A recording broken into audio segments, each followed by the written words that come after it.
श्रोता प्रेमियों, मैं राम सागर शास्त्री आप लोगों के समक्ष रखने जा रहा हूं कपिल देव का अवतार। देखिए, कर्दम ऋषि ने संसार की उत्पत्ति करने की कामना से 10,000 वर्ष तक तपस्या की। नारायण ने उन्हें दर्शन देकर कहा, आज से तीसरे दिन स्वयंभू मनु की पुत्री देवहूति से तुम्हारा विवाह होगा, तब मैं स्वयं तुम्हारे यहाँ पुत्र के रूप में अवतार लूंगा। अस्तु, देवहूति का विवाह कर्दम ऋषि के साथ हो गया। देवहूति कर्दम ऋषि की सेवा करने लगी। बहुत दिन व्यतीत होने के पश्चात एक दिन देवहूति ने कर्दम से पुत्र की आकांक्षा प्रकट की। कर्दम ऋषि ने अपने तपोबल से सुंदर कामक विमान प्रकट किया, सुंदर जलाशय बाग बगीचे प्रकट किए, नारायण कुंड प्रकट किया। उसमें स्नान करके देवहूति तरुण हो गई। इसके बाद कर्दम भी स्नान करके तरुण हो गए। धीरे धीरे कर्दम और देवहूति से 9 कन्याओं का जन्म हुआ। इसके बाद उनके गर्भ से भगवान कपिल देव का अवतार हुआ। कर्दम ने कला, अनसुईया, श्रद्धा, हवि, गति आदि 9 कन्याओं का विवाह 9 ऋषियों से कर दिया और कपिल देव से माया मोह त्यागने का उपाय पूछा। कपिल देव ने कहा, पिताजी, इसके लिए भगवान का भजन ही सार्थक है। अस्तु, कर्दम ऋषि उन्हें प्रणाम करके भगवान का भजन करने चले गए और योगाभ्यास से अपने शरीर को छोड़ दिया। देवहूति को बड़ा दुख हुआ। तब कपिल देव ने माता को ज्ञान दिया कि संसार रूपी वृक्ष माया मोह के फल फूलों से लदा हुआ है, इसे आदि पुरुष भगवान ही काटने वाले हैं। अब मुझे ऐसा ज्ञान सिखाओ जिससे मेरा ज्ञान नष्ट हो जाए। कपिल देव ने कहा, मां, तुम सत्य कहती हो। संसार एक सनातन वृक्ष है। इस वृक्ष का आश्रय प्रकृति है। सुख और दुख वृक्ष के फलों के नाम हैं। सतरजतम वृक्ष की जड़ें हैं। धर्म, अर्थ, काम और मोक्ष रस हैं। कान, त्वचा, नेत्र, जीभ और नासिका आदि इंद्रियों से ये वृक्ष पहचाना गया। वृक्ष का स्वभाव पैदा होना, रहना, बढ़ना, बदलना, घटना और नष्ट होना यही है। वृक्ष की छाल 7 धातुएं ही वृक्ष की छाल हैं। रस, रुधिर, मांस, मेद, अस्थि, मज्जा और शुक्र। वृक्ष की 8 शाखाएं हैं। 5 महाभूत तथा मन, बुद्धि और अहंकार। वृक्ष की 9 खूंडरें हैं, माने इंद्रियों के 9 द्वार ही वृक्ष की खूंडरें हैं। वृक्ष के 10 पत्ते हैं, माने 10 प्राण ही वृक्ष के पत्ते हैं। वृक्ष पर 2 पक्षी रहते हैं, जीव और जीवात्मा। वृक्ष की उत्पत्ति का आधार ईश्वर है। कपिल देव ने देवहूति से सांख्य योग का वर्णन किया। उन्होंने कहा कि एक पुरुष जंगल से लकड़ी काटकर उन्हें बेचने जा रहा था। काफी धूप पड़ रही थी, लकड़हारा थक गया था। उसने एक कुआं देखा। अस्तु, कुएं के पास गट्ठर डालकर उसने पानी पिया और वह सस्ताने लगा।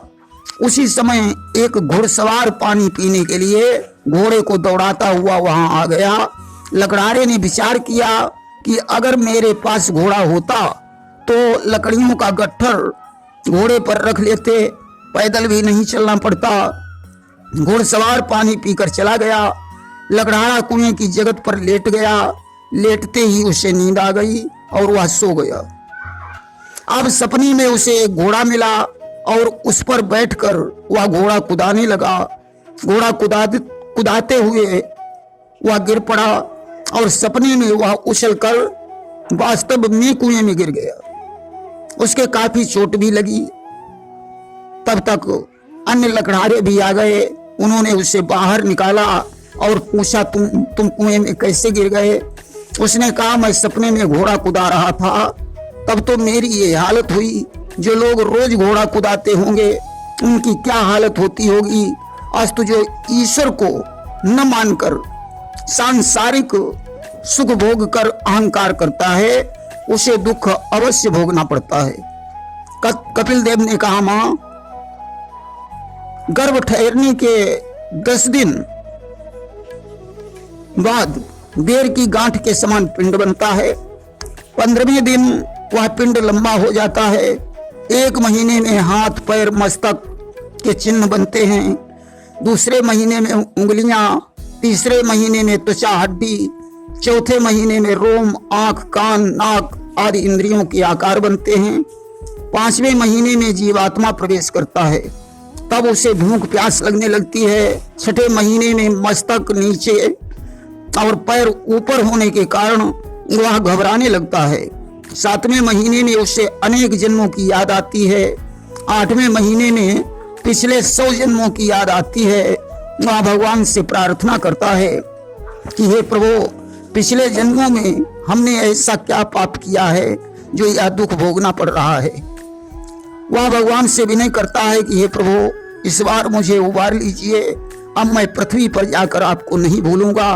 परंतु 9वें या 10वें महीने में वायु की शक्ति से जीव जैसे ही बाहर आता है वह परमात्मा को दिया हुआ वचन भूल जाता है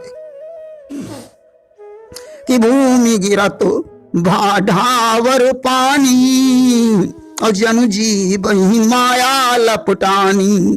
जैसे आकाश से पानी की स्वच्छ बूंद पृथ्वी पर गिरकर गंदी हो जाती है, उसी प्रकार जीव पृथ्वी पर आकर माया में लिप्त होने से गंदा हो जाता है। उसे पिछले जन्मों का ज्ञान भी नहीं रह जाता कि जग में जन्मे जब बाल भये तब एक रही सुधि भोजन की। बचपन तो खाने और खेलने कूदने में व्यतीत हो जाता है। धीरे धीरे युवावस्था आ जाती है तो विवाह की चिंता सताने लगती है कि तन में तरुणाई जब प्रगटी तब चाह बही तरुणी तन की। 2-4 बच्चे अच्छे हो जाने के बाद जीव उनके शादी विवाह में लग जाता है और धीरे धीरे बुढ़ापा आ जाता है। वृद्धावस्था में धन की तृष्णा और बढ़ जाती है कि अब वृद्ध भये धन की तृष्णा तब लोग कहीं सन की और सुख मंजुल नाही मिलो मन को रही अंत समय मन में मन की। संसार में कोई सुख नहीं मिला, परमात्मा से किया हुआ वादा भी पूरा नहीं कर पाए और फिर किसी योनि में जन्म ले लिया। देखिए, बुढ़ापा बहुत खराब चीज है। एक कवि ने लिख दिया कि लाठी से पड़ेगा पाला, आंख पे तनेगा जाला, नाक से बहेगा नाला जरा जिंदगानी में। खाट पे पड़े पड़े करोगे मलमूत्र त्याग, पड़े पड़े थूकते रहोगे पीक दानी में। भजन क्या करोगे जब शक्तिहीन होगी तन में, ताकत न होगी फिर तुम्हारी वृद्धवानी में। कहीं राम सागर भलाई सभी भक्तों की, भजन कर न लेते भैया क्यों न इस जवानी में। देखिए, जब जीव मरणासन्न होता है तो उसके गले में वात पित्त कफ इकट्ठे हो जाते हैं। वह ठीक प्रकार से सांस भी नहीं ले पाता। यमदूतों को देखकर वह भयभीत हो जाता है। रोने पीटने का शब्द सुनकर यमदूत उसे और कष्ट देते हैं। उस समय जीव को नारायण की कथा सुनानी चाहिए, गंगा जल और भगवान का चरणामृत उसके मुंह में डालना चाहिए। साधु संतों के चरणों की धूल जीव के मस्तक पर लगानी चाहिए। लोगों को उसके सामने रोना धोना नहीं चाहिए। वैतरणी पार करने के बाद चित्रगुप्त कर्मों का लेखा जोखा देखकर स्वर्ग या नरक भेज देते हैं। फिर जीव 84 लाख योनियों में भ्रमण करने लगता है। इस तरीके से कपिल देव ने माता देवहूति को ज्ञान दिया और बोले, माँ अब तुम्हें यदि कुछ मांगना हो तो मुझसे मांग लीजिए और मुझे गंगा सागर जाने की आज्ञा दीजिए। देवहूति ने कहा, जिसके उदर से आप जैसे त्रिलोकीनाथ का अवतार हुआ हो, भला उस माँ को क्या मांगने की जरूरत है। आज माता देवहूति से विदा लेकर कपिल देव ने प्रस्थान किया। देवहूति भी सरस्वती के तट पर चली गई और नारायण का स्मरण करने लगी। अंततो गत्वा देवहूति की मुक्ति हो गई। कपिल देव समुद्र के तट पर बैठकर भगवान शंकर की तपस्या करने लगे। देखिए, कपिल देव पूर्व जन्म में एक शूद्रा के पुत्र थे। इनके माता पिता की मृत्यु हो गई। कपिल देव भूखे प्यासे एक जंगल में पहुंचे।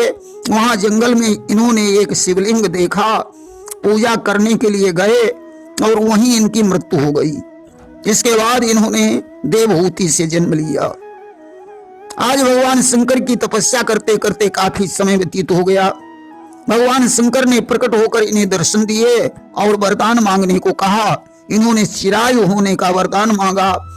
भगवान शंकर ने इन्हें 3.5 करोड़ कल्पों की आयु प्रदान कर दी और कहा, जब तुम्हारे शरीर का एक रोम टूटकर पृथ्वी पर गिर जाए तो समझ लेना एक कल्प व्यतीत हो चुका है। वहीं राजा इंद्रदुम्न से जब इनकी भेंट हुई तो उसने पूछा कि आपको यहाँ रहते हुए कितने दिन व्यतीत हो गए हैं। तब कपिल देव ने कहा था कि हम ही राहत एते दिन भयऊ ब्रह्मा बीस नाश हुई गयऊ। हमें यहाँ रहते हुए इतने दिन हो गए हैं कि मेरे सामने 20 ब्रह्माओं का नाश हो चुका है। देखिए, ब्रह्मा की के बारे में ये बताया और अस्तु दीर्घायु बनने की कामना से इंद्रदुम्न भी भगवान शंकर की तपस्या करने चला गया। प्रेम से बोलिए वृंदावन बिहारी लाल की जय।